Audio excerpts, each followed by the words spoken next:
तैयार रहिए, स्टार्ट। संविधान के अनुच्छेद 32 के अंतर्गत प्रस्तुत यह रिट याचिका गुवाहाटी उच्च न्यायालय के सेवानिवृत्त कार्यवाहक मुख्य न्यायाधीश न्यायमूर्ति के श्रीधर राव के द्वारा प्रस्तुत की गई थी।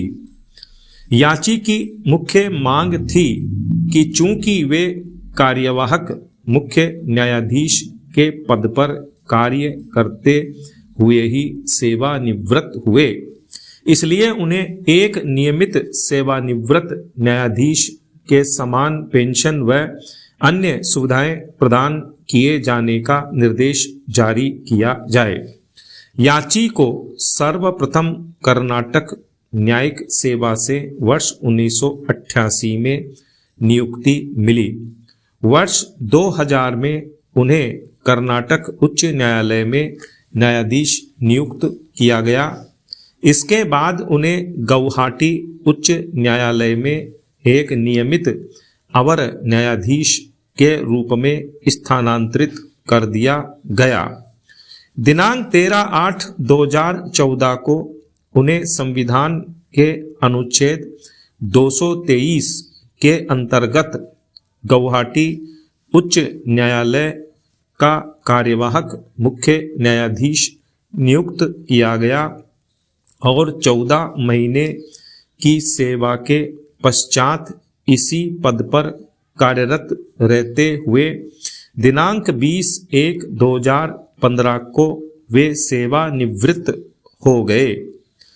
कार्यवाहक मुख्य न्यायाधीश के पद पर कार्य करने के दौरान उन्हें एक मुख्य न्यायाधीश के रूप में वेतन और भत्ते प्रदान किए गए, जैसा कि भारत के संविधान की 2वीं अनुसूची के भाग घ के पैरा 10 और 11 तथा उच्च न्यायालय न्यायाधीश वेतन और सेवा शर्तें अधिनियम 1954 के अंतर्गत विहित हैं।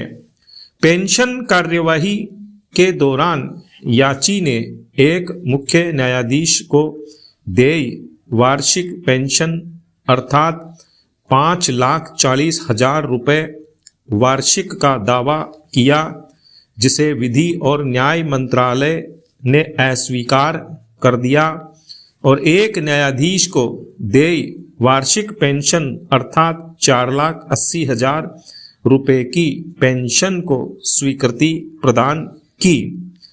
अतः याची ने यह रिट याचिका प्रस्तुत करके मांग की कि याची को एक सेवानिवृत्त मुख्य न्यायाधीश के बराबर वेतन एवं अन्य परिलाभ कुल 15 लाख रुपए वार्षिक दिए जाने के लिए समुचित रिट आदेश, निर्देश या घोषणा जारी की जाए।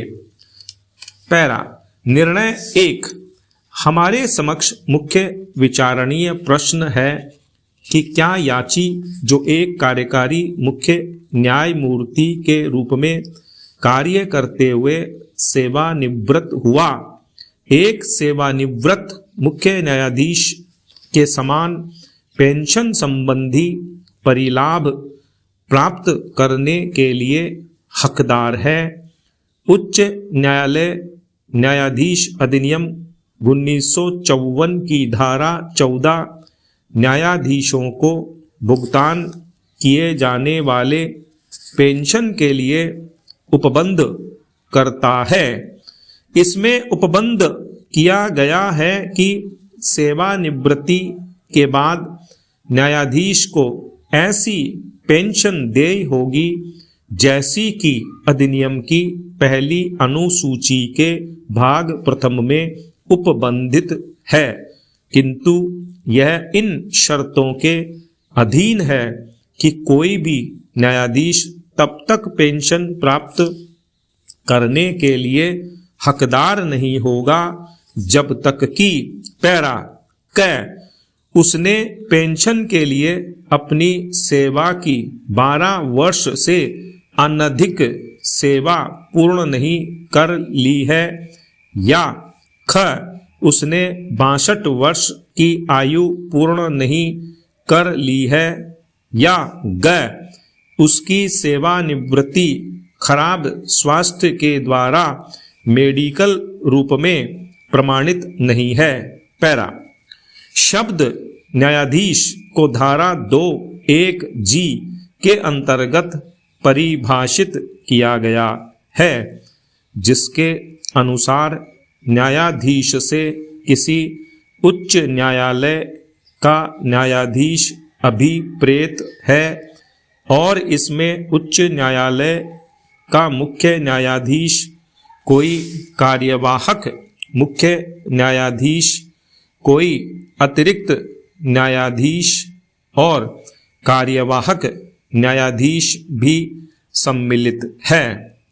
चूंकि याची पदोन्नति से उच्च न्यायालय में एक न्यायाधीश नियुक्त हुआ, इसलिए उसके लिए प्रथम अनुसूची का भाग 3 लागू हो सकता है। अतः उसने भाग 3 के अंतर्गत ही पेंशन के लिए आवेदन किया था। भाग 3 के अंतर्गत भाग 1 के अधीन नहीं आने वाले वे न्यायाधीश आते हैं जो पेंशन योग्य पद धारण करते हैं, किंतु बाद में याची ने आवेदन में संशोधन करके उसे भाग 1 के अनुरूप बना दिया था।